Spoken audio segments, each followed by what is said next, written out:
গরমের কারণে প্রায় অনেক দিন থেকে ভালো মতো ভিডিও দেওয়া হচ্ছে না, তবে আমি টুকটাক করে ভিডিও করেছি, আজ সেইগুলি তোমাদের সঙ্গে শেয়ার করছি। এখন বাজে সকাল 7:30টার মতো, আর এখনও ওরা ঘুমোচ্ছে, ওদের ঘুম কিন্তু এখনও হয়নি। আর আজকাল কিন্তু টমিকে আমরা ছাড়া রাখছি, মানে গলার মধ্যে বেল্ট রাখছি না, ও কিন্তু এভাবে বেশ ভালো ঘুমোচ্ছে। ওর বিছানাটা ওখানে একটা শাড়ি পাতা ছিল, কিন্তু আমাদের যে পুচু আছে সে তাকে সরিয়ে তার বিছানাটা দখল করে সে ঘুমিয়ে পড়েছে। সে ভোরবেলা এসেছিলো, আর টমেটো আমাদের সঙ্গে রাত্রেই ঘুমায়, মানে আমরা যখন এই ঘরে আসি ওই ঘর থেকে খাওয়া দাওয়া করে সেরকমই টমিকেও আমরা খাওয়া দাওয়া করে এই ঘরে নিয়ে আসি। তো সকালবেলা ঘুম থেকে উঠে দেখলাম যে আমার মোটামুটি কাজ করা হয়ে গিয়েছে, তবুও দেখছি যে ও এখনও শুয়ে আছে। তো বললাম, টমি তুই এখন একটু বাইরে যা, ফটি করে আয়, আমি ততক্ষণে ঘরটা একটু পরিষ্কার করি। তারপরে তো ওই ঘর থেকে গরম, এতটাই গরম এই ঘরে থাকতে পারি না, পাকা ঘরে চলে যাই আমরা। সকাল সকাল কাজগুলো করছি। গুড মর্নিং তোমাদের সবাইকে, কেমন আছো তোমরা? আশা করছি সবাই অনেক ভালো আছো, আমি অনেক ভালো আছি। টানা এক সপ্তাহ এতটাই গরম দিয়েছে, হয়তো অন্যান্য জায়গায় আরও গরম, কলকাতার সাইডে একটু বেশি গরম, আর আমাদের বাড়িতে তো এতটাই গরম যে এই ঘরে আমরা গরমের আসি না, সেই সকালবেলা বিছানা গুছিয়ে চলে যাই। আর আমাদের যেহেতু ওই ঘরে সমস্ত কিছু থাকে, এই ঘরে খুব একটা প্রয়োজন হয় না। তো আমি আমার ঘরের কাজগুলো সকাল সকাল গুছিয়ে করে নিচ্ছি, আর সেরকম কিছু কাজও নেই। তোমরা দেখেছো বেশ কিছুদিন থেকে আমি কিন্তু আমার ঘরটাকে খুব সুন্দরভাবে গুছিয়ে পরিপাটি করে রেখেছি, তাই এই ঘরে কিন্তু খুব একটা কাজ নেই বললেই চলে। যদি একটু কাপড় ধোয়া হয় তবে সেই কাপড়গুলো ভাঁজ করে গুছিয়ে রেখে দিই, আর সকালবেলা বিছানা গোছাই, ঘর ঝাড় দিই, ব্যাস এতটুকুই।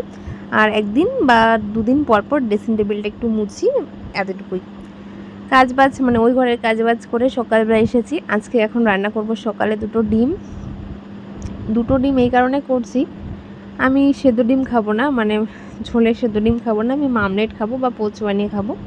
তাই আমি কিন্তু এইভাবে করেছি। 3টে ডিম ছিল, এখানে দুটো বলছি, এখানে 3টের মতো ডিম ছিল। আর আমরা কিন্তু বাবা একটা, মা একটা, রাত্রের জন্য বাবা একটা। আর এতটাই গরম দিয়েছে, ডিমগুলো রান্না করতাম না, যেহেতু আমাদের অনেকগুলো করে ডিম আনা থাকে, তো সেগুলো নষ্ট হয়ে যাবে গরমে, আমাদের ফ্রিজও নেই, তাই আজকে ভাবলাম যে না, ডিমগুলোই রান্না করি। রান্নাবান্না করে রান্নাঘরের সমস্ত কাজ গুছিয়ে রেখে এখন এসেছি কুয়ো পাড়ে বাসন মাজতে। আমি একটা কথা বলি, যেটা আমার কাছে জানতে চেয়েছিলে তোমরা, যে আমার মার কি হয়েছে। তো আর যদি অসুবিধা না থাকে তাহলে বলো যে হ্যাঁ কী হয়েছে। আমি তোমাদের সেই অনেক দিন থেকেই বলছি, ডক্টর দেখাতে যাই, তারপরে বলি যে মায়ের শরীর ভালো না, মা কাজ করতে পারে না। আগে থেকে আমি সমস্ত কাজই করতাম, তবে এখন ওই যে বললাম, এখন পরিস্থিতির কারণে আরও বেশি করে করতে হয়। আর আগে একটা কাজ করতে ইচ্ছে না করলে মাকে বলতাম, মা করতো, কিন্তু এখন সেটা করতে ইচ্ছে না করলেও আমাকেই করতে হয়। এসব মানে রোগের কথা আমি বলতে চাই না, আমার পছন্দ না, তবু তোমরা জানতে চেয়েছিলে তাই বলছি। আমার মায়ের পায়ে অনেক ব্যথা, মানে এতটাই ব্যথা যে আমার মা দাঁড়াতে পারে না, দাঁড়িয়ে থাকতে পারে না, বসেও থাকতে পারে না। যদি শুয়ে থাকে তবে ব্যথাটা বোঝা যায় না। এবার একটা মানুষ কতদিন শুয়ে থাকবে? আর আমার মা তো একদমই বয়স্ক নয় যে শুয়ে থেকে জীবনটা পার করে দেবে, আমার মা তো অনেকটাই ইয়ং। আর আমার মার ব্যথাটা প্রায় 2 বছর আগে থেকে ব্যথাটা, কোমর ব্যথা, কোমর থেকে পা পর্যন্ত ব্যথা।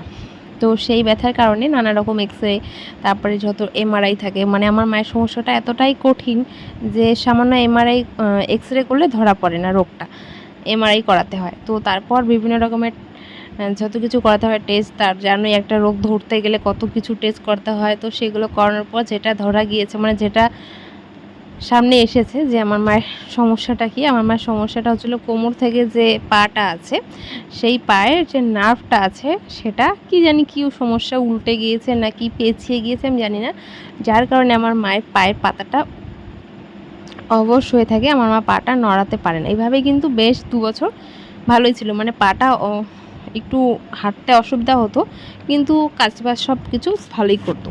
কিন্তু ইদানিং এতটাই ব্যথাটা বেড়ে গিয়েছে যে আমার মা কিছু কাজই করতে পারে না। আমার মা সারাদিন শুধু শুয়ে থাকে। তাই আমার মাকে ডাক্তার দেখানো হয়েছে, অপারেশনের কথা বলেছে। সেখানে নার্ভ টাইপের স্ক্রু যে হয়, রড টড, সেগুলো ঢুকিয়ে জিনিসটাকে ঠিক করবে। তো যার জন্য আমরা সেটার প্রিপারেশন নিচ্ছি। এবার একটা মধ্যবিত্ত, নিম্ন মধ্যবিত্ত ফ্যামিলিতে এত বড় একটা অপারেশন, সেটা কিন্তু সরকারি মতে হবে না, বেসরকারি মতে হবে। সেটা কিন্তু মানে ডাক্তার বলার সঙ্গে সঙ্গে যে আমরা রেডি সেরকমটা নয়, অনেক টাকা পয়সার দরকার, তোমরা জানোই। তো সেই দিক থেকে একটু মানে সমস্যা আছে। তো সেইগুলো সামলিয়ে তারপরে কিন্তু মানে সমস্ত কিছু হাতে নিয়ে, পয়সা করি আর কি, হাতে নিয়ে তারপরে কিন্তু অপারেশনটা করাতে হবে, যার জন্য একটু লেট হচ্ছে। আর নয়তো কিন্তু অনেক দিনই করাতে বলেছে। তো এইভাবেই এখন দিন কাটছে। আর মা যেহেতু দাঁড়াতে পারে না, সারাদিন শুয়ে থাকে, আর মায়ের যে নিজস্ব পার্সোনাল কাজগুলো আছে মা সেগুলো খুব কষ্ট করে করে। আর মাঝে সাঝে যেই কাজগুলো আমি একদমই একা করতে পারি না, সেইখানে একটু আমাকে হেল্প করে, এতটুকুই ব্যাস। বেশিরভাগ কাজ আমি একা করারই চেষ্টা করি, তবে কুকুর বেড়ালকে স্নান করানোটা আমার পক্ষে একা সম্ভব নয়। এদিকে দুজন মিলেই স্নান করিয়ে দিচ্ছি, আর খুবই কষ্ট করে নিজের প্রয়োজনীয় কাজটুকু করে আর শুয়ে থাকে, ব্যাস এতটুকুই। আর দুদিন ধরে অনেক গরম, দুদিন বলবো না, এক সপ্তাহ ধরে অনেক গরম দিচ্ছে। দেখতেই পারলে যে টমিটা কী বিভৎসভাবে হাঁসফাঁস করছিল, মানে গরমে ছটফট করছিল, ওর চান যেন বেরিয়ে যাচ্ছে। সেটা দেখে আর ভালো লাগছিল না, ভাবলাম যে না, ওকে একটু স্নান করে দিই, ও একটু হয়তো স্বস্তি পাবে। আমাদের যেরকম গরম লাগে আমরা স্নান করি, তাই ওকেও স্নান করে দিয়েছি। আমি ওকে স্নান করে, আমি নিজে স্নান করে কাপড় জামা ধুয়ে দিয়েছি। আর প্রচণ্ড রৌদ্রু, ব্ল্যাঙ্কেট ধুয়েছি রৌদ্রুর মধ্যে, রৌদ্রুটা একদমই মিস করিনি। রৌদ্রুর মধ্যে ব্ল্যাঙ্কেট ধুয়েছি, দুদিনে কিন্তু শুকিয়ে গিয়েছে। এদিকে দেখো মা শুয়ে শুয়ে নিম পাতার বড়ি দিচ্ছে, এটা খালি পেটে খাওয়ার জন্য। যেহেতু মা বসে করতে পারছিল না আর আমাকে নাড়তে দিচ্ছিল না, যেহেতু অনেকটা তিতা ছিল জিনিসটা, তাই মা আমাকে বললো দেখো বাইরে কত রৌদ্রু, অনেক রৌদ্রু, অনেক, মানে কি বলবো, একটা মানুষকে রাখলে হয়তো শুকিয়ে যাবে। তো মা এখানে শুয়ে শুয়ে, পাকার মধ্যে শুয়ে শুয়ে বড়ি দিচ্ছে নিম পাতার। আর এদিকে ওকে স্নান করে রাখলাম, একটু হয়তো স্বস্তি পেলো। বিড়ালগুলো তো মাঝে সাঝে স্নান করে ওরা নিজে নিজেই। এদিকে রান্নাবান্না ছিল, ওটা তো সকালে করেছি। এখানে রান্নাবান্না টুকটাক যতটুকু পারলাম গরমের মধ্যে করলাম। আর মায়ের জন্য এটা করেছি স্পেশাল শুটকি মাছের ভর্তা। আমি কিন্তু বলে দিলাম যে আমার মার কি হয়েছে। আর আমার মা একদমই কিন্তু মানে কি বলবো, দাঁড়িয়ে থাকতে পারে না, বসে থাকতে পারে না, সবসময় শুধু শুয়ে শুয়ে থাকে। গরমের মধ্যে এই ঘরে শুয়ে আছে, রান্নাঘরে। আর এদিকে আমাদের বিড়ালগুলো শুয়ে আছে, ওদেরকে আমি জগাই মাদাই বলি মাঝে সাঝে, একই রকম দেখতে, খুব ভালো লাগে আমার। তো চলো, এই গরমে বেশি আর ভিডিও করছি না, আজকের ভিডিওটা এখানে শেষ করছি। আবারও ফিরে আসি নতুন কোনো ভিডিওর সঙ্গে। সবাইকে টাটা।